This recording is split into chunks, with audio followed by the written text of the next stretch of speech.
Ole Miss has a basketball game in Auburn they want to forget and perhaps have the biggest basketball game in the Chris Beard era. On deck next, it's time to bring in Tim Thomas, former Ole Miss basketball player, to talk all about it.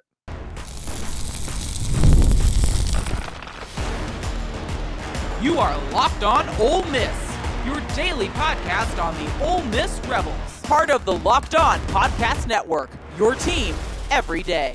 Thanks again for making the Locked On Ole Miss podcast your first listen every day. We're free and available wherever you get your podcast, including YouTube. We are part of the Locked On Podcast Network, your team every single day. Hello, I'm Steven Willis, the host of the Locked On Ole Miss podcast. He is Tim Thomas, former Ole Miss Rebel basketball player, and probably upset with what he saw Wednesday night. Ole Miss just ran into a buzzsaw in that game, and Auburn shot over 50% from three, nearly 60% from the floor. They won the turnover battle, and they completely dominated rebounding. In other words, it was not a good evening for the Ole Miss Rebels. How you doing, Tim? I'm doing pretty good. Could be better. Yeah, it was a total thrashing. They're very good. That's admitted. We got to admit it.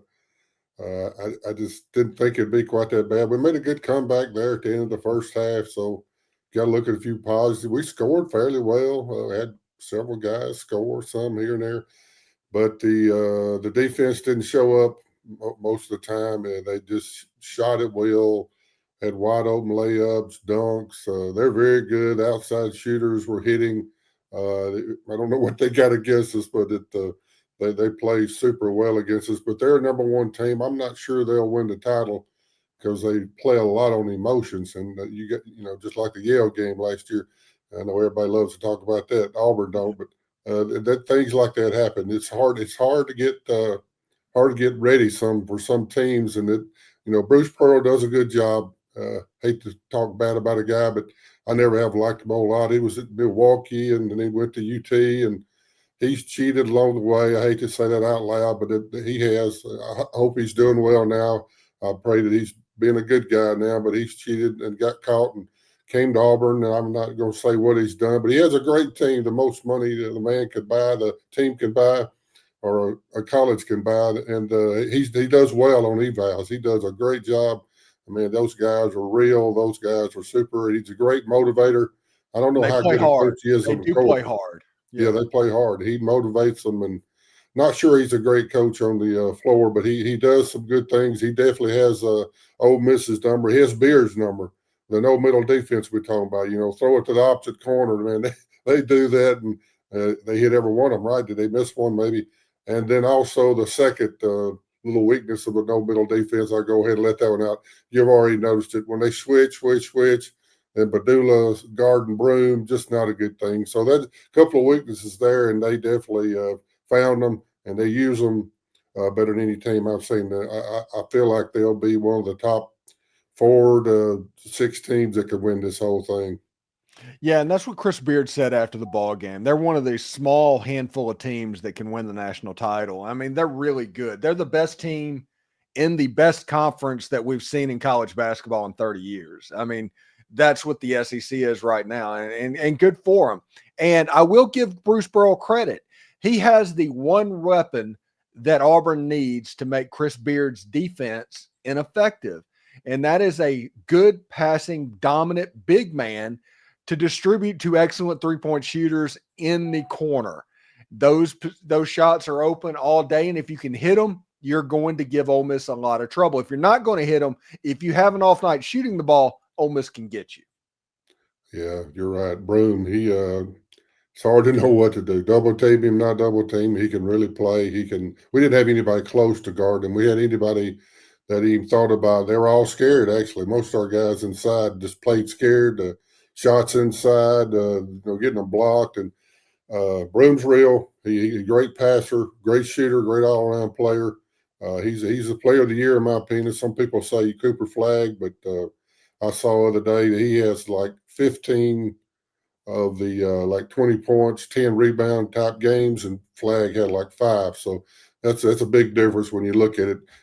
So Broom is the real deal. He's the player of the year, in my opinion.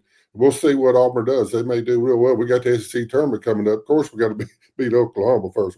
We got the SEC tournament coming up, so we'd like to get a bye. Top 8 get a bye, the top 4 get a double bye, the next 4 get the bye. It would be nice to get that bye to get a few extra days, but it's going to happen these next few games here. Oklahoma, Tennessee, and at Florida, so it's going to be interesting how the Rebels do. Yeah, and I'm doing Zach Blackerby's job from Locked On Auburn right now, but the last ranked win that Duke had this season, do you know when that was? No. That when they beat Auburn in early December. Okay, gotcha. That's the last ranked win that Duke has this season. And Auburn has 14. So that should tell you everything you need to know about what Broome has gone through as opposed to what Cooper Flagg. Cooper Flagg's a great player. I saw him against Clemson, set up a freshman in that position. It's interesting to see them running through a true freshman, but I'd take Janai Broome in a heartbeat, even though he's 30 years old out there. Yeah, he's really good. I think we've won. We've got 5 quad 1 wins. Seven's pretty good. Look at it. Colorado State end up being one. I believe BYU, a neutral court, both of those. At Alabama, which is probably our best win. Kentucky at home, we got good wins. We'll see how it goes. I feel like we're definitely in the tournament. The seeding is going to be an issue. Like you said, we may end up falling a little bit. I think we're hanging around a 7. A lot of people like us, evidently. Ken Palm and even the Goodman and Rothstein and Cats, they like us. So we're hanging in the 20s in the AP poll, and the Cats and Goodman and Rothstein, AP poll. We fell out of it, but it's really irrelevant, these days. The net and all the other analytics that they use now, the AP poll is irrelevant. So that makes the Oklahoma game extremely important. So when we come back, we're going to talk about exactly what that Oklahoma game can mean and what's in store for the Rebels against a desperate Oklahoma team that has to win their last 3 games to make the NCAA tournament. So stick around for that. Life moves fast, especially when you have a family. One day you're watching your kids take their first steps, and before you know it, they're off to college. That is why securing their future is so important. Fabric by Gerber Life makes it simple to get a term life insurance policy that fits your family's needs. With Fabric, you can apply for life insurance online right from your couch. You can be covered in under 10 minutes, and in many cases, no health exam is required. You can get $1 million in coverage for less than $1 a day. So protecting your loved ones doesn't have to break the bank. Fabric also offers digital wills and access to investment accounts to help you plan for your children's future. Join the thousands of parents who trust Fabric to protect their families. Apply today in just minutes at meetfabric.com/lockedoncollege. That's meetfabric.com/lockedoncollege. Policies are issued by Western Southern Life Assurance Policy and is not available in certain states. Prices are subject to underwriting and health questions as well. So this is a pretty big game for the Ole Miss Rebels against the Oklahoma Sooners. If I'm not mistaken, Tim, you're going to be at that ball game. What's your plans for this weekend? Me and my wife plan on going. We try to go to a couple of games a year, regardless of what's going on. Most are on TV, so it's not a big deal. But I like to go a couple times a year just to see the atmosphere. And Auburn says loveliest village. Hey, Oxford, Mississippi is the loveliest village, in my opinion. It's a very beautiful area this time of year. The sun coming out. There's baseball games after our game. I think there's softball games. So it's going to be fun. My son, Caleb, my youngest son, he played football at UAB. Him and his wife are coming up. So it's going to be a good time. I feel like we're going to win. They have a good team. They got beat last night right at the buzzer by Kentucky. Really close game. They got a freshman phenom, they call it. He's really good. The Fears guy. Coaches, Porter Moser, does a good job with them. They were really good in the non-conference, and all of a sudden, when they hit the SEC, they kind of faltered. But they're a good team. I feel like we'll beat them. I feel like seemed like Morrell seemed like he was better last night. Maybe his knee or his lower body injury, they call it, is better. Dia did some good things. Brakefield, Padula didn't have as many turnovers, so I think we had 10 total. So it's a lot better than the previous game. we got to just like you've talked about, we got to get a MOJO back. We got to get some momentum going. We got to, and Beard, he knows how to do this. He kind of flushed that game. I know he did because, hey, a lot of teams have had struggled with Auburn, but we got to get going this Saturday at home. Big crowd, I figure. So we'll get that going. And if we can get Padula, we got to get Juju back going. We got to get Barnes off a bench. We need some. Flafke needs to shoot the ball. I don't know. I don't know. I guess he just has no confidence. I'm not sure, but he has a pretty shot. I wish he'd shoot it more. And then Brown Jones would be nice to him to come in. They say he's been had injury issues all year, but Brown Jones has kind of been a bust. To be honest, we thought so. A lot of people had him start. But he just hasn't come around. Hopefully he'll come in and do some things for us. So Oklahoma's just won 4 games in the conference, so they're going to be kind of low.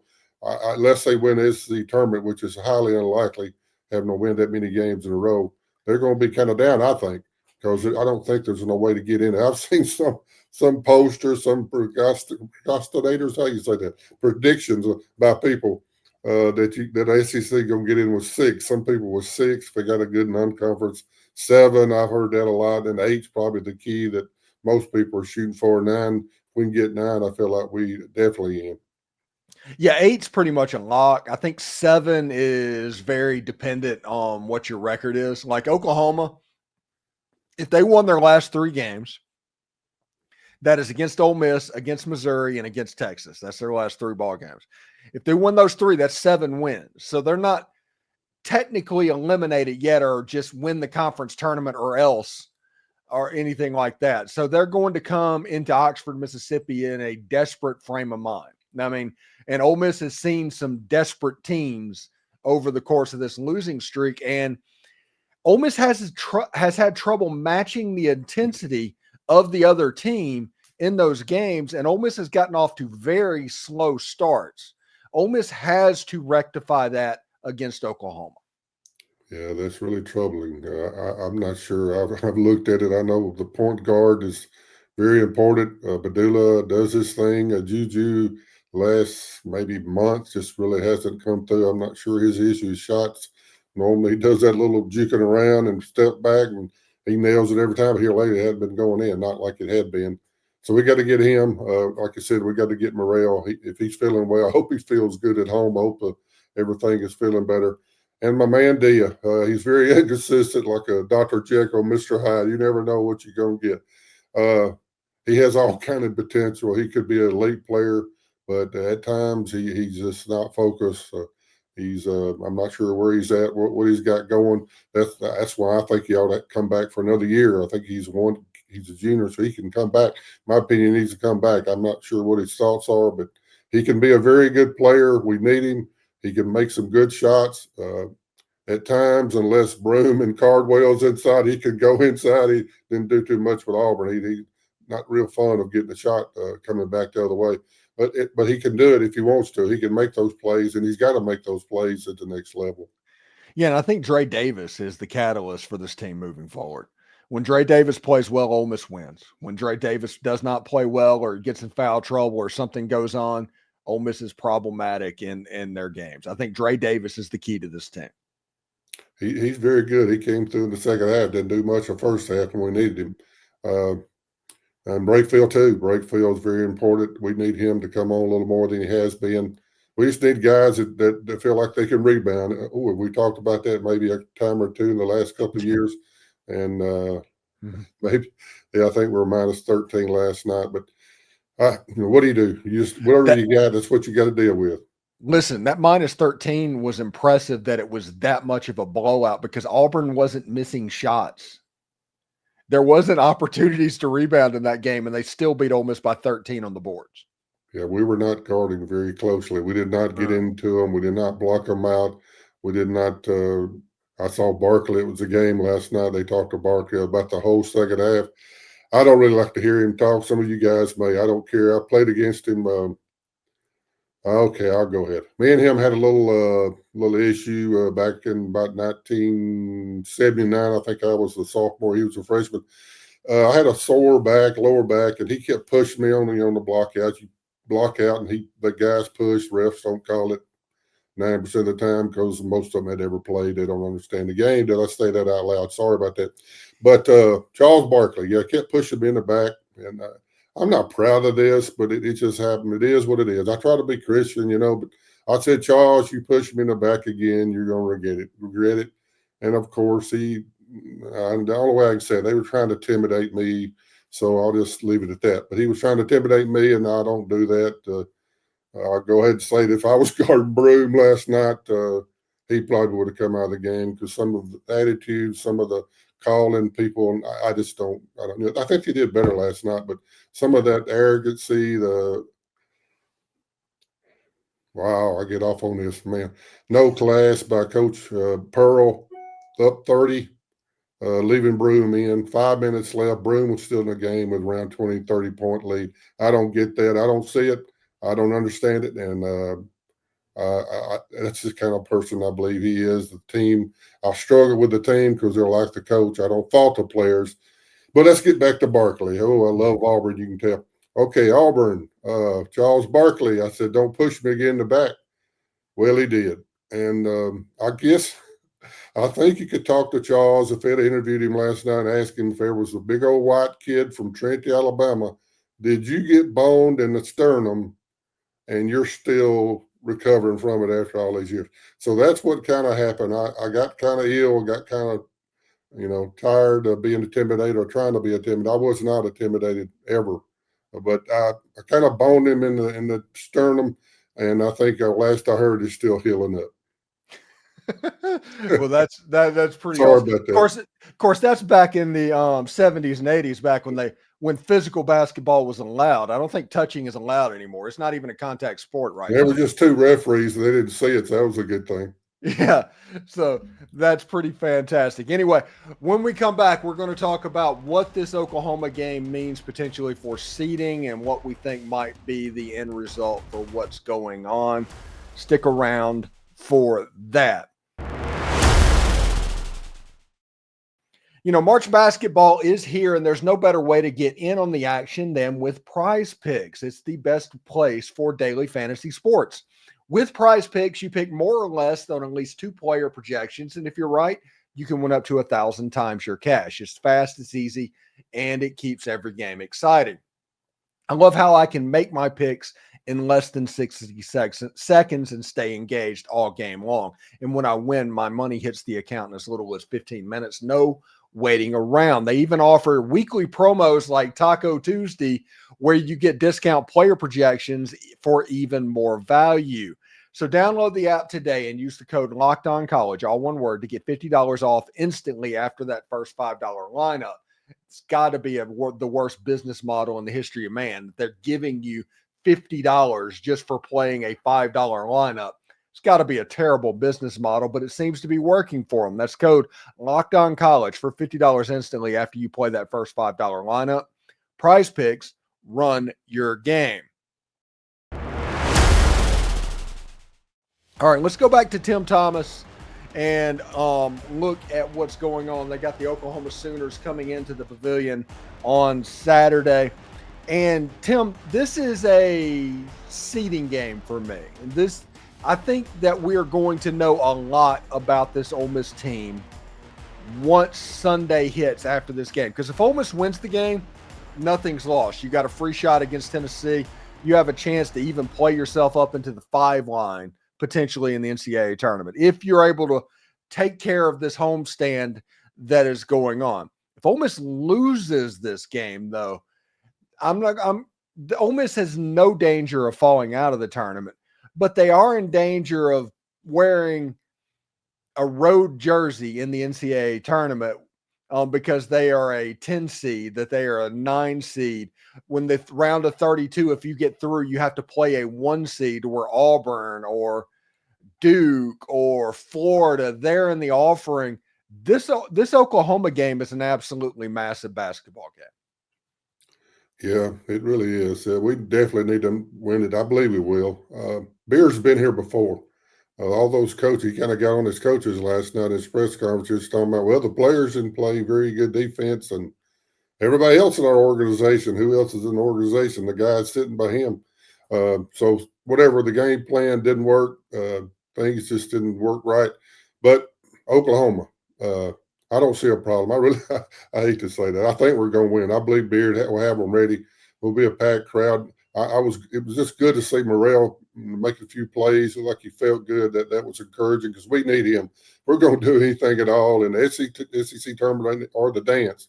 Morrell's got to be there. Diaz got to do his thing, and this team has got to get our mojo back, swagger. What do you want to call it? We got to play defense. We had like a 5-minute push there that defense was elite, but we got to spread that out to. Maybe if we ain't going to get to 40 minutes, it don't seem like that's even possible. If we get 30 minutes of elite defense and get ahead of Oklahoma, I believe they'll give up. But their backs are against the wall. They have a good coach, great player. So we'll see what happens, but I feel like we'll win this one. Yeah, I think this is the game. This is my keys that I had on this morning's podcast. I think in this game, Ole Miss needs to get after Oklahoma in this game defensively and their freshman point guard, Jeremiah Fears, because even though he's immensely talented, he is a freshman. This is kind of the game to turn up the pressure. I think Ole Miss needs to be competitive on the boards against Oklahoma. That's kind of a scheduled tweet at this point. And take care of the ball and turn over Oklahoma appears to be the formula in that game. Yeah, I like that. That's some good stuff. Yeah, that's kind of like what we've been talking about. The defense intensity, lack of defense intensity, the boards. It's been an issue the last couple of years. Hopefully he'll recruit better next year and get some Cardwell guys or Broom type guys next year. And Oklahoma, we definitely got to play hard, get them turn it over. Our defense is the key. Defense makes the offense. I feel like we got the potential to do that. It's going to be at home. It's going to be 10-0 before it starts, right? So hopefully we'll do that. I feel like Beard. Let me touch this real quick. A lot of people saying that Beard might be leaving. I just don't see it. Bobby Knight, his mentor, got fired by Indiana, right? They got fired. Left on bad terms, and several years there was a bit of a feud there, including while he was at Texas Tech with Chris Beard. In my opinion, just my opinion, I don't see him going. Keith Carter's gave him a chance. Let's just be honest. He gave him a chance that no other guys were giving him. They had given him a chance to come in. And he's making around $5 million, understand. And what's $5 million? What's $8 million? Steven, you might know, but what's the $5 million? That's a lot of money. I just don't think his goal. They will go. They were real mean. The real frustrating that Bobby Knight made it clear that he didn't like Indiana. I just don't see he wears Bobby Knight on his outfits. So Beard does. So I don't see it happening. Goodman, when it first come out, Goodman made some, threw some names out. I think the first day it happened when Indiana announced that the guy was leaving. He threw Beard out there. And so when I hear lately, I think called Beard or his agent talked to Goodman.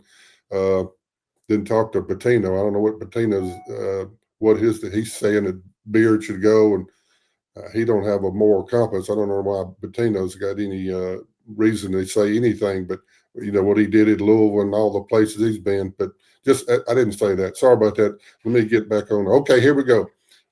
So I feel like he's not going. Goodman's talking about Buzz Williams and the guy from Iowa State, TJ. I'm not sure his last name, but those two guys. That's who Goodman's pushing now. If something does happen, but I don't see Beard leaving. I think he's here for good. He loves the loveliest village in Mississippi and all of Alabama. He loves being here. His family loves it here.